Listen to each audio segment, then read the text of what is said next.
kita bahasnya lebih luas ya, bahwa semua pengen bahagia. Nah, masalahnya bahagia itu tinggal dilihat dari apa yang ada di hatinya. Kita pernah bahas tentang la ilaha illallah, artinya nggak cuma tiada Tuhan selain Allah, tapi ilah itu termasuk di dalamnya adalah apa yang mendominasi hati. Bagi orang yang hobinya main bola, main berjam-jam nggak apa-apa, tapi bagi yang nggak suka olahraga, main bola itu penyiksaan. Makanya kadang tinggal lihat, kalau ada orang misalkan iya sholat mah dia sholat, tapi ketinggalan sholat nggak pernah nangis, giliran kehilangan duit baru nangis, oh berarti di hatinya ada duitnya. Kalau misalkan dia ketinggalan sholat nggak pernah nangis, meskipun ya masih sholat, tapi giliran kehilangan jabatan dia menderita, berarti di hatinya jabatannya. Nah, hati kita apa nih isinya? Karena berarti di hati kita bisa jadi masih belum Allah.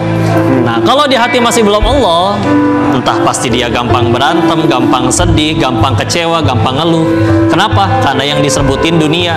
Dunia mah udah kecil, sempit, empet-empetan, direbutin, sekalinya dapet cuman segitu-gitunya. Kalau pengen nggak capek-capek, pengen nggak susah ngeluh, udah yang dikejar Allah aja. Punten ya. Syuting nih kita sebulan penuh nih. Ya. Kalau ternyata setelah akhir sebulan itu yang didapat cuman punten, duit, nggak jadi amal soleh, rugi ya. Tapi kalau misalkan yang didapat adalah pahala amal soleh, meskipun kadang entah ada yang telat transfernya atau bahkan nggak jadi dapat sekalian, pulang bisa jadi kalian yang paling banyak bekalnya karena udah ngumpulin tadi pahala amal. Amin. Nggak ada ruginya kalau ngejar itu ya. Nah, tapi Pak Ustadz, menuju ke punya pemikiran seperti itu kan butuh ya beda-beda orang prosesnya. Ya, proses. Nah, biar tetap istiqomah untuk bisa kayak gitu gimana Tan? Kalau kita nggak kepikiran pengen gitu juga nanti Allah latih biar kayak gitu maksudnya. Oh gitu. Dilatih dengan dia diketipu orang, dilatih dengan upaya yang dia kejar, misalkan nabung 20 tahun beli rumah, rumahnya ketipu orang, usaha dirintis 30 tahun akhirnya bangkrut begitu aja. Sebetulnya lepasin kemelekatan. Pernah ngelihat amplop nempel sama perangko? Ya. Kalau dicabut sobek, kelupas. Kenapa hati gampang robek? Karena berarti yang melekatnya bukan Allah, tapi selain Allah. Pantesan gampang robek, kan nggak abadi. Entah kitanya yang pulang duluan atau titipannya yang diambil duluan. Ya udah, tinggal kita milih mau mana nih, ngejar yang abadi atau yang cuman ciptaan aja. Sementara aja. Ini amalan itu baru jadi gede. Salah satu hal yang harus dilakukan atau diperhatikan adalah tadi di niatnya. Contoh ya, iya dia sholat duhanya 12 rakaat, tapi hanya untuk dipuji calon mertua, demi Allah nggak ada nilai di sisi Allah. Ya Allah. Tapi kalau misalkan di tengah jalan, lagi di motor, ngelihat ada paku di tengah jalan, dia bela-belain ke pinggir, bela-belain nyebrang, ambil pakunya, buat dibuang ke samping, ke pinggir, hanya karena dia tahu ada hadis Nabi yang menyebutkan bahwa itu pun termasuk amal. Nggak ada yang lihat, nggak ada yang muji, nggak ada yang ngasih tepuk tangan, tapi dia ngelakuin itu lillahi ta'ala, ya Allah engkau pasti lihat dan ini kulakukan untukmu. Itu nilainya besar di sisi Allah.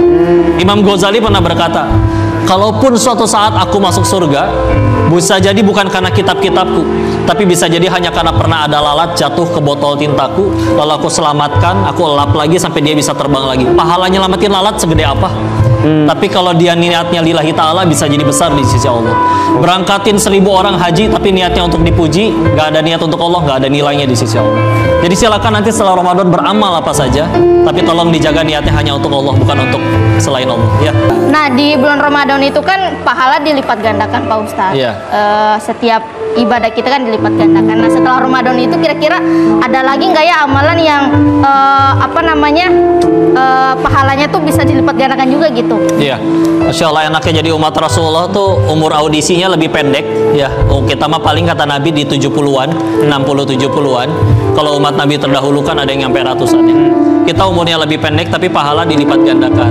Contoh, kita habis ketemu Lailatul Qadar, nanti setelah Ramadan jangan lupa ada puasa Syawal. Kata Nabi Al-Qamaqah, Rasulullah Muhammad SAW bersabda yang maknanya, barang siapa berpuasa Ramadan 30 hari lalu ditambah puasa Syawal 6 hari, maka dia seperti berpuasa 1 tahun lamanya. Jadi ya silakan, itu juga, dan itu boleh acak ya, nggak harus berurutan di Syawalnya.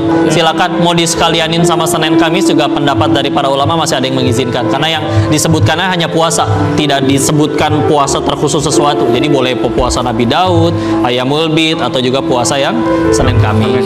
Ya, juga boleh. Pak Ustadz. Oke. Ya. Karena keterbatasan waktu, kita harus bisa mengatur semuanya tuh jadi kebaikan dengan cara tujuannya kepada Allah. Karena kalau udah bagi jadi orang beriman tidak ada yang tidak baik, semuanya pasti baik. Tapi kalau ditanya apa sih memang yang baik bagi kita, sejatinya adalah apapun yang membuat kita tambah dekat sama Allah. Kalaupun itu bentuknya kita nggak suka, hilang motor, ditipu orang, tapi gara-gara itu kita tambah banyak sujudnya, demi Allah itu kebaikan. Daripada honor nambah, jabatan meningkat, popularitas melejit, tapi gara-gara itu tambah jauh dari Allah, demi Allah itu musibah. Jadi standar baiknya tuh harus selalu ke Allah, bukan yang aku suka. Karena kalau yang aku suka keripik itu namanya. Ya, betul. Ya. Jadi kalau karena yang aku suka nggak melulu bisa selalu kejadian. Ya. Tapi kalau sudah yang Allah suka, nggak akan ada kerugian di dalamnya. Pasti jadi baik bagi kitanya, baik dunia maupun akhiratnya. Yang kita suka, kita doyannya manis. Anak kecil sakit gigi gara-gara yang manis-manis. Ya. Begitu diambil sama mamanya, mama pelit, beli emas aja bisa, masa permen aja diambil. Mau minggat dari PAUD misalkan. Minggat dari udah. Maka yuk taruh kebahagiaannya bukan pada apa yang aku suka, tapi yang Allah suka. Pasti lebih bahagia. Amin. Amin.